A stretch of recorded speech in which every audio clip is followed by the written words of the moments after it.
Olá, amigos e amigas da Associação dos Funcionários Públicos do Estado de São Paulo e telespectadores da rede de canais comunitários. O programa FIPESP na TV começa agora, com sua edição semanal de entrevistas, variedades e dicas gastronômicas. Vamos fazer agora um breve intervalo e, na sequência, voltaremos para conversar com os nossos convidados. Muito obrigado e até já.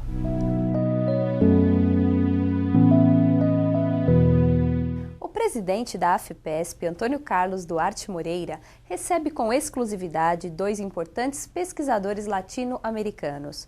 Professor Dr. Sérgio Perucci Filho, assessor educacional da Agência USP de Inovação da Universidade de São Paulo e professor adjunto do Centro Universitário Central Paulista.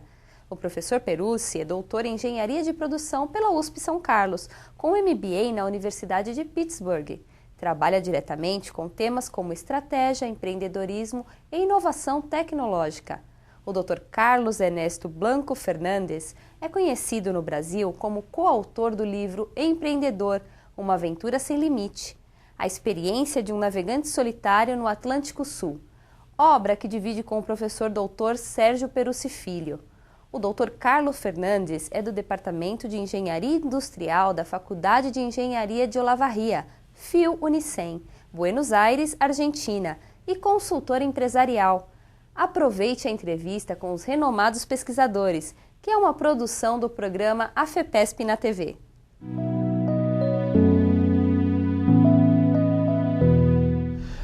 No programa passado, nós iniciamos uma proveitosa e eletrizante entrevista com os professores Sérgio Perucci Filho e Carlos Ernesto Blanco Fernandes. Nós estávamos aí falando de inovação e empreendedorismo, área desses dois personagens que estão presentes hoje ao nosso programa. Mas vamos no conceito de inovação, começar com o Dr. Sérgio Perucci. Dr. Sérgio Perucci, como é que o senhor vê esse processo de inovação? Nós estamos adiantados no Brasil ou existem focos positivos de inovação, pontuais? Como é que é essa inovação? Nós, em relação ao mundo, devido ao desenvolvimento tecnológico muito vigoroso das últimas décadas, nós estamos num processo, comparativamente aos países mais desenvolvidos, num processo um pouco ainda mais lento. Mas o empreendedorismo e a inovação no Brasil tem ganhado um vigor muito importante nos últimos, principalmente, vamos dizer assim, no novo século, a partir dos anos 2000. Novas orientações legais, novas ações governamentais, tanto a nível federal quanto estadual e mesmo local, municipal, têm promovido um forte crescimento da atividade empreendedora e da inovação. Então, eu acho que nós temos uma oportunidade, a nossa criatividade poderá permitir que a gente se aproveite dos avanços tecnológicos para ganharmos velocidade. Então, mesmo com o desenvolvimento ocorrido no mundo, se nós soubermos utilizar a nossa criatividade, que é muito peculiar e muito reconhecida mundialmente, nós podemos avançar de forma vigorosa. Eu acho que, de maneira geral, a sociedade brasileira percebeu isso, está atuando dos seus vários níveis para isso. Eu vejo mesmo, tenho acompanhado algumas atividades da FEPESP, a gente percebe que essa associação tem procurado também incorporar essas tecnologias mais modernas e tem algumas, como o professor Carlos gosta muito de enfatizar, algumas palavras-chave que aparecem, né, professor Carlos, como a flexibilidade. Eu percebo isso, é uma experiência minha de acompanhar um pouco a associação, de perceber que ela está trabalhando com a tecnologia, a flexibilidade. Então, aliás, professor Carlos, lá na associação, as nossas unidades de lazer, nós temos um grupo associativo imenso, né? Seriam 250 mil associados vinculados à associação até alguns dias passados. Possivelmente esse número esteja crescendo dia a dia. Então, na realidade, a gente tem uma preocupação de avançar, de progredir. Como o senhor vê, o senhor que é um inovador, é um empreendedor pela viagem de navegação, que fez saindo da Argentina rumo a Fernando de Noronha, qual é o conselho que o senhor dá? É preciso ter muita força de vontade, muita positividade interior, é isso tudo? Eu acho que sim, doutor Duarte, e eu acho que você já tem isso. Porque por poucos minutos que eu pude falar com você, você é um homem apaixonado. E o resto do diretório, das pessoas que eu conheci, são iguais. Então, quando você ama o que faz, você dá tudo. E essa é a razão por a qual, sem dúvida, a FEPESP vai seguir crescendo e cada vez vai ter maior quantidade de gente junto a você. A paixão com que nós fazemos as coisas, esse é o motor da vida, esse é o motor de crescimento, esse é o motor de inovação. E outra coisa que é muito importante é que sempre esteja presente uma grande liberdade. A liberdade é o segredo. A liberdade é o motor para inovar, para criar, para crescer. E eu acho que você tem tudo isso. Em tempos de crise, como estamos vivenciando aqui no Brasil, não sei se a crise argentina se assemelha do Brasil ou não, mas como é que a gente pode inovar e empreender? Qual é a sua lição? Para mim, há várias coisas para fazer, não? Em primeiro lugar, em um momento de crise, como sempre, uno tem que tratar de optimizar a relação entre os custos, ou ingressos e egressos, não? Pero sem dúvida isso está sendo feito atualmente. E outra coisa que eu gostaria de deixar como mensagem é que eu sempre na vida via crises como uma oportunidade. Sempre a minha forma de ser é ver a vida, as empresas que eu tenho que trabalhar com elas, sempre lo vi desde um ponto de vista positivo, sempre da visão do vaso meio cheio. E, dada essa consideração, se pode trabalhar agora, os problemas políticos e os problemas gerais que pode estar atravessando o seu país neste momento, sem dúvida, vão ser deixados atrás. Então, se nós tratamos de fazer um esforço agora, se as empresas, organizações brasileiras, que têm que descontar que os problemas do Brasil vão ser resolvidos em curto tempo, têm que estar aproveitando agora, neste momento, a oportunidade dentro da crise. E eu acho que todas as empresas e organizações têm essa possibilidade agora. Dr. Sérgio Perussi, o senhor que trabalha com o conceito de empreendedorismo e inovação, num país como o nosso, a gente observa o seguinte, no Brasil, você tem grande dificuldade em pegar um empréstimo do BNDES para um negócio novo, né? Porque eles se preocupam com mega negócios. Então, pequeno inovador, que é um empreendedor, ele tem dificuldade, ele tem que começar lá de baixo, com muita dificuldade. Como o senhor vê esse aspecto no Brasil? De maneira geral, no mundo todo é mais ou menos assim. Todo início depende muito do esforço pessoal, da família, recurso que vem de um pai, de um familiar, de um namorado, de uma namorada. Isso, de maneira geral, acontece no mundo todo. O Brasil, eles têm estado atento a essa questão. Então, a gente percebe alguns movimentos do BNDES, por exemplo, com a criação do cartão BNDES, que favorece a aquisição de alguns equipamentos de máquina. Nós temos um trabalho muito importante do SEBRAE, que procura fazer junto ao governo algumas atividades e algumas pressões no sentido de que o governo olhe com mais carinho para as pequenas empresas, para aqueles que estão iniciando. Nós temos também na área de tecnologia algumas instituições que apoiam. É difícil, mas eu posso afirmar que isso também acontece em outros países. O Brasil está muito atento, no meu modo de ver, para essas questões. Então, a gente percebe que as três instâncias governamentais, federal, estadual e municipal, estão olhando com carinho, dentro das nossas condições, fazendo algumas ações. Agora, é lógico que isso tem que ser intensificado, porque nós temos um problema no Brasil, doutor Eduardo, que é a questão de altos e baixos. Uma época tem recurso, outra época não tem recurso, então não existe continuidade. E para empreender é importante a continuidade, porque não o tempo passa, a pessoa desanima ou a tecnologia fica obsoleta, fica desatualizada. Como o senhor considera isso? É a mesma coisa na Argentina? Argentina es bastante similar. Argentina es parte de Latinoamérica también, así que tenemos casi los mismos tipos de problemas. Falando do crédito, por exemplo, é o mesmo que está falando o Dr. Peruzzi. E falando dos problemas da volatilidade dos enunciados ou das políticas, é exatamente igual. Mas eu acho que não tudo está perdido, porque, sigo insistindo, nos momentos de crise a Argentina cresceu. Nos momentos de crise eu cresci, eu sou um filho da crise. Por quê? Porque incentiva a criatividade. A necessidade incentiva a criatividade. E isso é necessário. É algo que não pode ser esquecido. Você está vivendo neste momento um momento de alta criatividade. Tem que aproveitar. Porque o problema político que pode estar presente agora, isso vai ser rapidamente resolvido. Essa criatividade que o professor Carlos Ernesto Fernandes menciona, ela é sentida lá no seu âmbito de trabalho em São Carlos?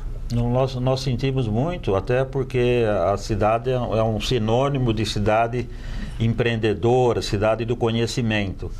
Então, a gente percebe que ao enfrentar a origem da inovação, a origem das oportunidades está na existência de problemas.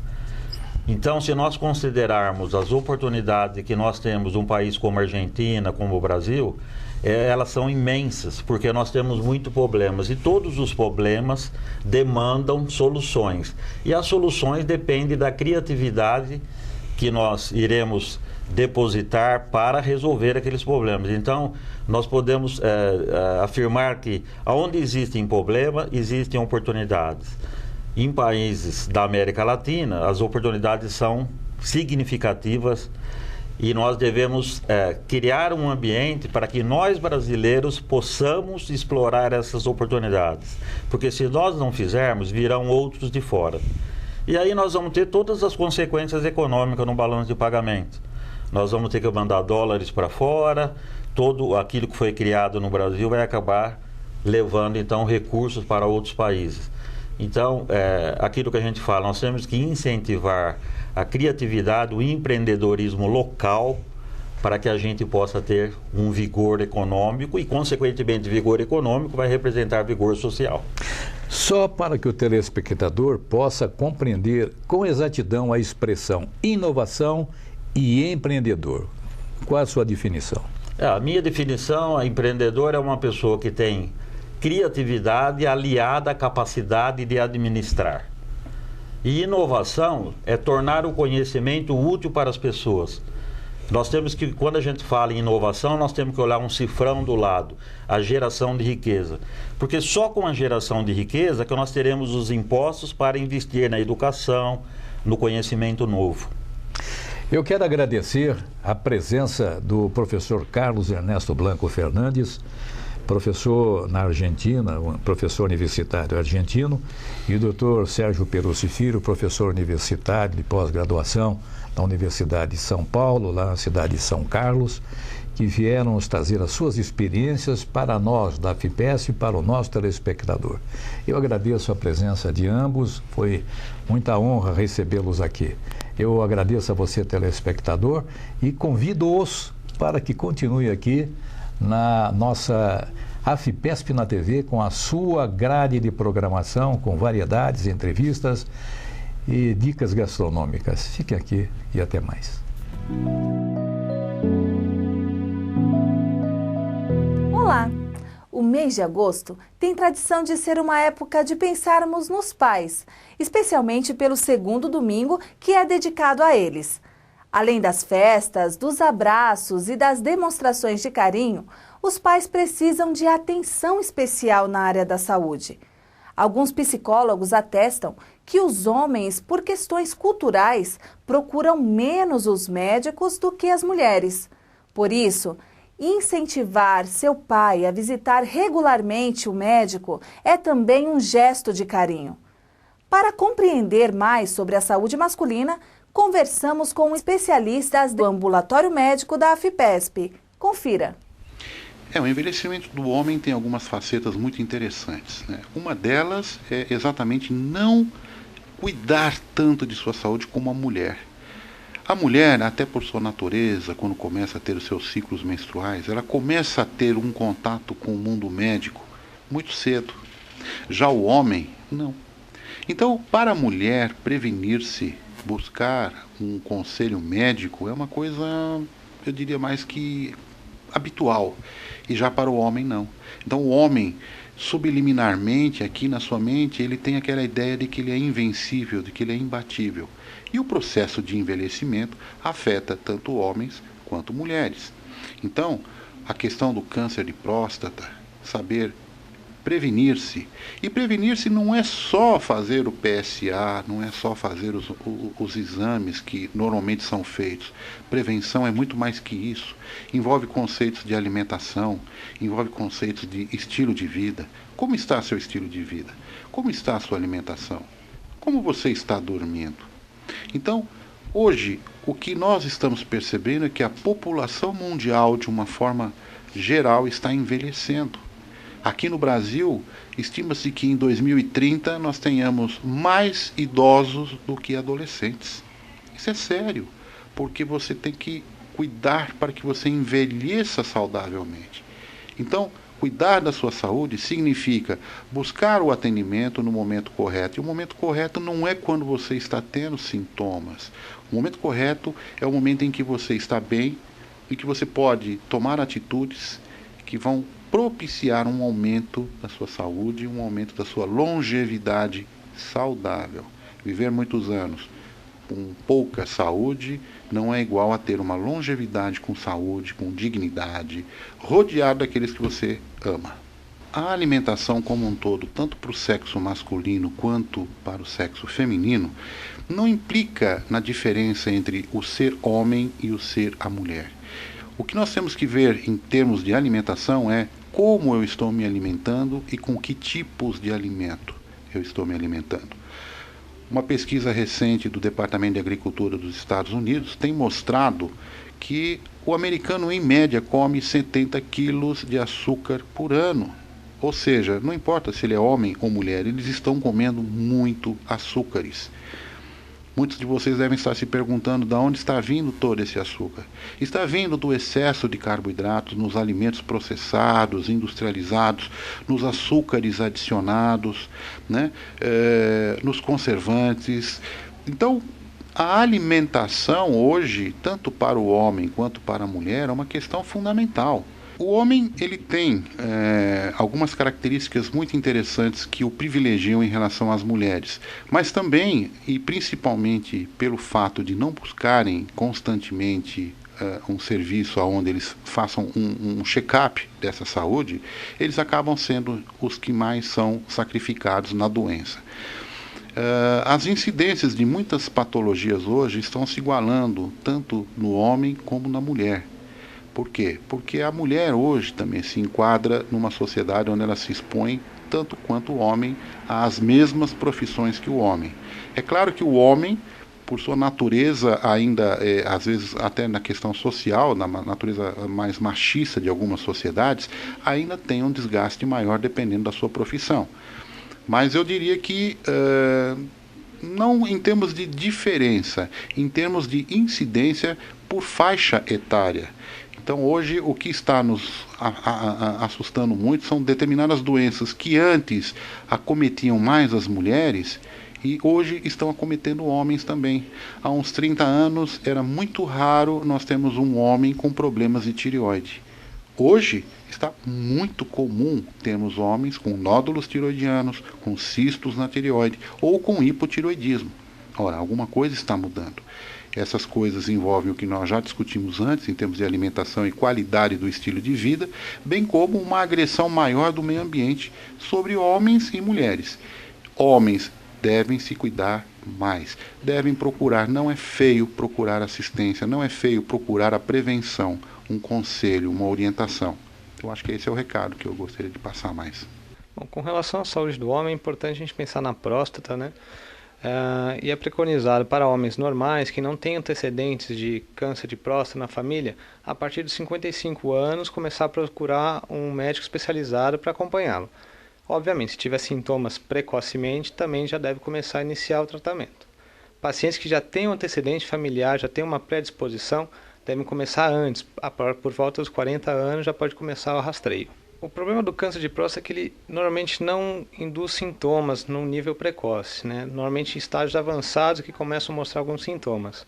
O sintoma da próstata que apresenta mais no homem é com relação à obstrução, que não tem ligação com câncer, é uma questão de glândula obstruindo o fluxo de urina que vem da bexiga. Esses sintomas normalmente são dificuldade de urinar, acorda para urinar à noite, tem que fazer esforço para conseguir urinar. Esses são sintomas que trazem a notificação da hiperplasia prostática benigna. Não tem a ver com câncer, mas é um problema do homem relacionado à próstata. Costumo falar que a gente está vivendo o mal do século, onde os fatores como má alimentação, sedentarismo, tabagismo, estresse, está levando ao aumento do risco cardiovascular. Então, você interferindo nesses fatores, você tem uma proteção cardiovascular maior, entendeu? Que é um hábito de vida saudável, que a gente chama de mudança do estilo de vida. Alimentação adequada, prática de atividade física regular, evitar, a gente sabe que é difícil, mas procurar meios para ter uma ansiedade menor. Igual a gente tem as obstruções das artérias do coração, que são os possíveis infartos agudos do miocárdio, que eles começam a dar sintomas. Paciente que começa a ter um sintoma de desconforto torácico, de opressão, que piora o esforço, às vezes associado com irradiação para braços, ou começa a ter uma falta de ar mais acentuada que antigamente não ocorreria. Então são sintomas que levam a um alerta para procurar mais precocemente o cardiologista. Como você observou, a prevenção é o melhor caminho para se conquistar uma boa saúde. Aproveite este mês e incentive seu avô, pai, irmão a cuidar mais das famosas dores crônicas. Uma consulta médica com um clínico pode ajudar muito e garantir uma vida mais longa. Se você quiser saber mais sobre o ambulatório médico da AFPESP, acesse o site www.afpesp.org.br e clique no menu Saúde. Este trabalho é da Coordenadoria de Assistência à Saúde, liderado por Esther Miriam Belo Rodrigues. Obrigado e continue com a nossa programação.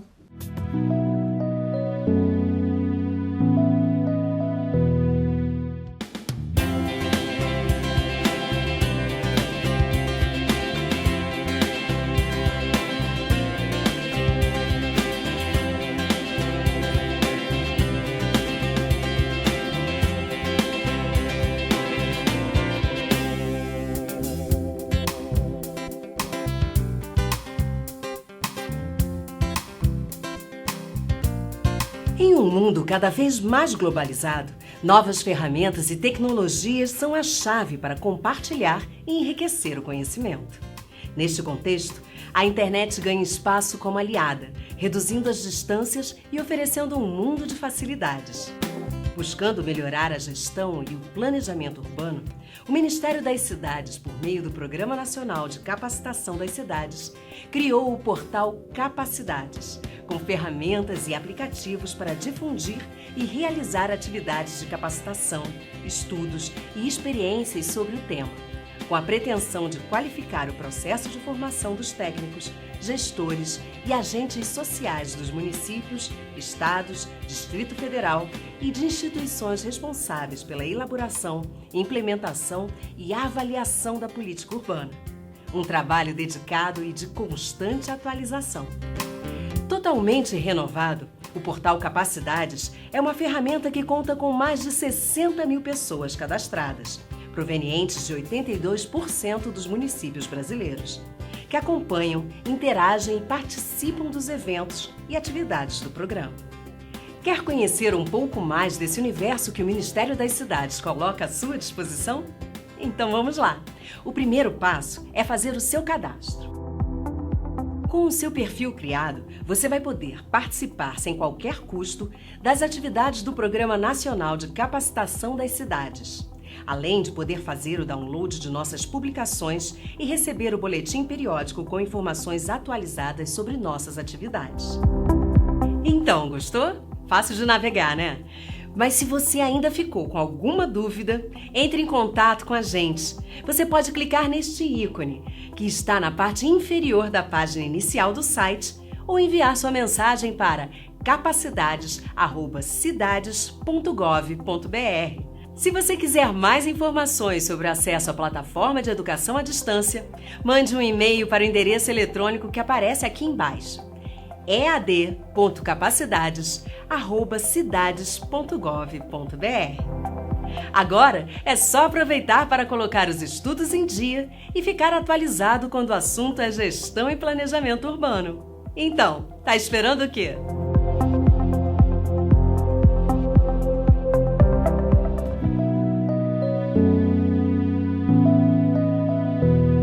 Olá!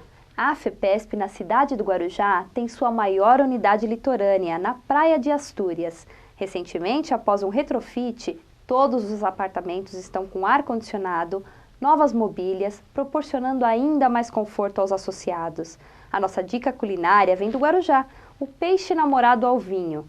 Anote os ingredientes: 1 kg de peixe namorado, 1 xícara de azeite, 1 limão, 3 ramos de alecrim, 3 xícaras de vinho tinto seco, 500 gramas de alho poró, alho a gosto, 500 gramas de cebola em rodelas, sal a gosto. Na sede social, o chefe de cozinha Marcelo Bueno preparou o peixe da unidade Guarujá, que vamos ver agora o passo a passo. Deixe o peixe marinar no vinho com sal, limão e alecrim, por no mínimo 1 hora. Coloque o azeite em uma panela para refogar as rodelas de cebola, o alho picado e o alho poró. Acrescente o vinho do marinado e deixe reduzir o molho. Em uma frigideira, frite o peixe com azeite. Para montar, coloque o peixe namorado num prato e cubra com o molho. A receita do peixe namorado pode ser substituída por outro pescado de sua preferência. Se você gosta de praia, aproveite e marque sua viagem para conhecer a unidade da AFPESP após o retrofit de suas instalações. Obrigada por sua audiência. Fique com imagens selecionadas da unidade Guarujá. Até breve!